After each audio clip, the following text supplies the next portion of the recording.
Sebenarnya benteng ini memiliki 4 nama yang dikenal oleh masyarakat. Pertama, Benteng Ujung Pandang. Kedua, Benteng Panyua. Ketiga, Fort Rotterdam. Keempatnya disebut Kota Toaya. Nah, kenapa dinamakan Benteng Ujung Pandang?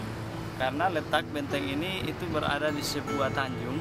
Dalam bahasa Makassar, ujung pandan adalah tanaman yang sangat banyak tumbuh, sehingga dari sinilah cikal penamaan Ujung Pandang yang dikenal kemudian menjadi nama Kota Makassar.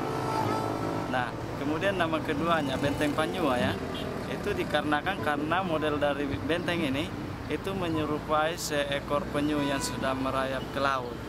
Nah, penyu pada masa Raja Goa ini adalah simbol cita-cita bagi Raja Goa yang ingin menguasai darat dan laut seperti penyu. Nah, kulit punggung penyu yang keras ini diharapkan dapat melindungi masyarakat kerajaan Goa, sehingga disebut Benteng Panyua.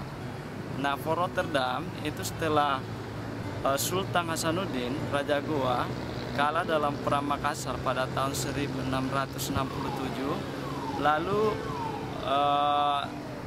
kota kelahiran Spelman, pimpinan Belanda waktu itu, mengabdikan tempat kelahirannya. Kemudian sejak itulah Rotterdam dikenal. Apalagi Belanda sudah mengganti bangunan yang sebelumnya adalah rumah khas tradisional Makassar.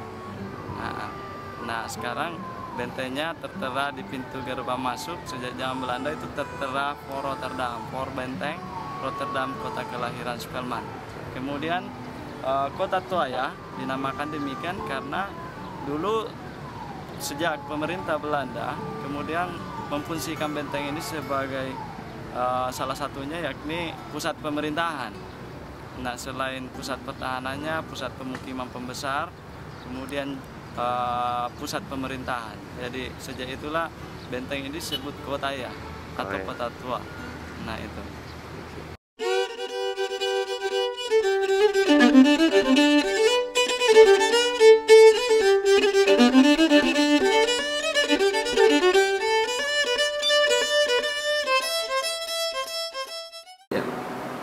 Sudah ada di dalam ruangan tahanan Pangeran Diponegoro.